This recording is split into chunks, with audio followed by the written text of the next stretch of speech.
혹시 다른 사람의 무례한 말 한마디에 온종일 마음이 지옥 같았던 경험이 있으신가요?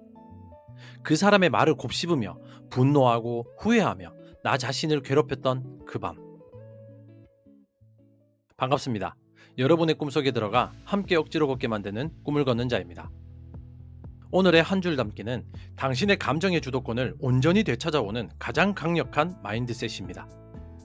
바로 신경 쓰지 않기로 선택했다면 그 누구도 당신을 화나게 할 수 없다. 첫 번째, 감정의 주인이 되는 법. 우리는 종종 그 사람 때문에 화가 났다, 저 상황 때문에 짜증이 났다고 말하곤 합니다. 마치 나의 감정이 다른 사람이나 외부 상황에 의해 조종되는 리모컨과 같다고 여기는 것이죠. 하지만 고대 스토아 철학자들부터 현대 심리학자들까지 수많은 현인들은 한결같이 말합니다. 우리를 화나게 하는 것은 사건 그 자체가 아니라 그 사건에 대한 우리의 해석과 판단이라고 말이죠. 즉, 내 감정의 리모컨은 다른 사람이 아니라 바로 나 자신이 쥐고 있다는 놀라운 진실입니다. 이것은 심리학의 인지적 재평가라는 개념과 깊은 관련이 있습니다.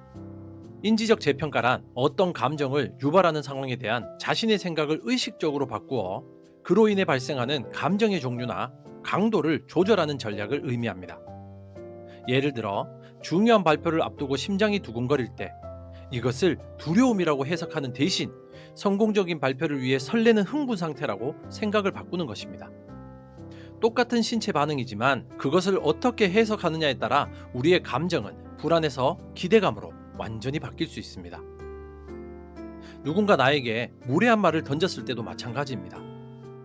그 말을 나에 대한 인격적인 모독이라고 해석하면 우리는 분노와 상처를 느낍니다.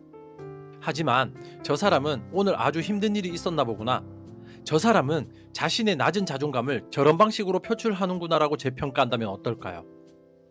우리의 감정은 분노에서 연민이나 무관심으로 바뀔 수 있습니다. 즉, 그 사람이 나에게 분노를 던졌을지라도 내가 그것을 받지 않기로 선택하면 그 감정은 결코 나의 것이 될 수 없다는 것입니다. 신경 쓰지 않기로 선택한다는 말은 바로 이 인지적 재평가를 통해 내 감정의 주도권을 되찾아오는 가장 적극적이고 능동적인 행위입니다. 이것을 날씨에 대한 우리의 태도에 비유할 수 있겠죠. 오늘 갑자기 비가 쏟아진다고 상상해 보십시오. 이 비가 온다는 객관적인 사건 자체는 좋거나 나쁜 것이 아닙니다.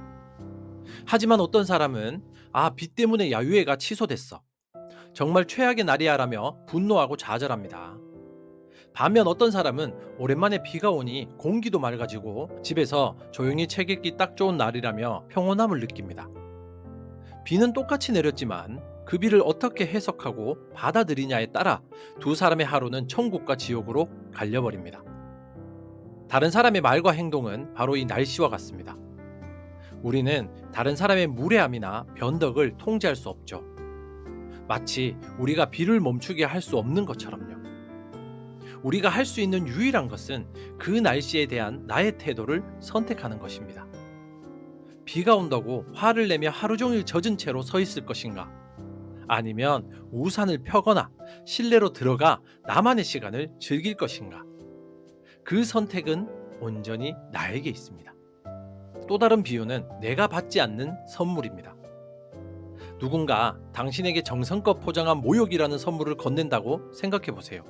그 사람이 아무리 끈질기게 그 선물을 내밀어도 만약 당신이 아니요, 괜찮습니다, 그 선물은 당신이 가지세요라며 끝까지 받기를 거부한다면 그 선물은 누구의 것이 될까요? 당연히 선물을 주려던 그 사람의 손에 그대로 남아있게 됩니다. 다른 사람의 비난과 분노도 마찬가지입니다. 그들이 던진 부정적인 감정의 선물을 내가 덥석 받아들고 그 포장지를 풀어보며 상처받고 분노하는 순간 그 선물은 비로소 나의 것이 됩니다. 하지만 내가 신경 쓰지 않기로 선택하는 것은 그 선물의 수령을 정중히 그리고 단호하게 거부하는 것과 같습니다. 그 순간 그 모든 부정적인 감정들은 갈 곳을 잃고 원래의 주인에게로 되돌아가게 될 것입니다. 두 번째, 감정을 선택하는 뇌. 우리가 외부 자극에 대해 감정적으로 반응하는 과정은 뇌 속에서 순식간에 일어납니다. 어떤 사건이 발생하면 그 정보는 감각기관을 통해 뇌의 시상을 거쳐 감정의 중추인 편도체로 전달이 되죠. 편도체는 이 정보가 위협적인지 아닌지를 순식간에 판단하고, 위협적이라고 느끼면 즉각적으로 분노나 공포와 같은 감정적 반응을 일으킵니다. 이것은 마치 연기를 감지하면 자동으로 울리는 화재 경보기와 같습니다. 매우 빠르고 본능적인 반응이죠. 하지만 인간의 뇌에는 이 1차적인 감정 반응을 통제하고 조절할 수 있는 더 발달된 영역이 있습니다. 바로 이성을 담당하는 전전두피질입니다.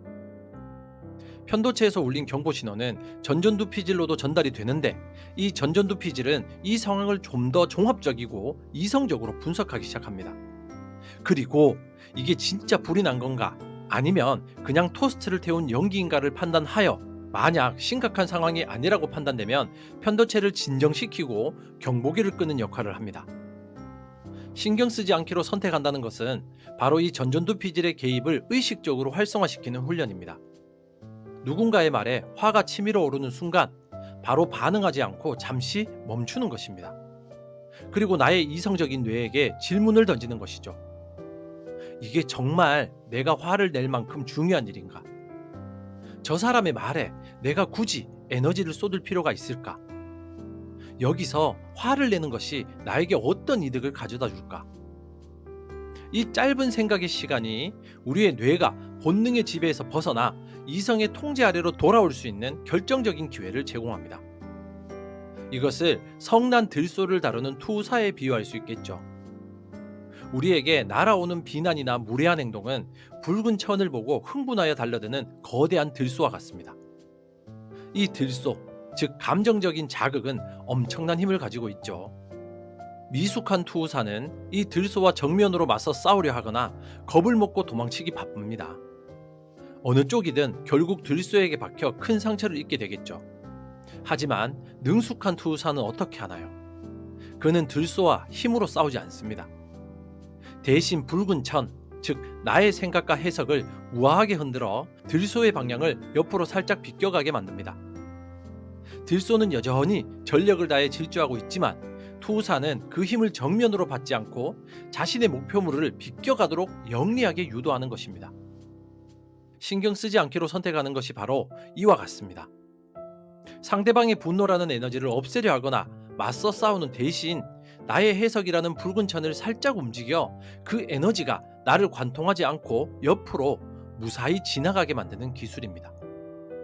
또 다른 비유는 라디오 주파수를 맞추는 것이겠죠. 세상에는 수많은 라디오 방송국의 전파가 공기 중에 떠다니고 있습니다.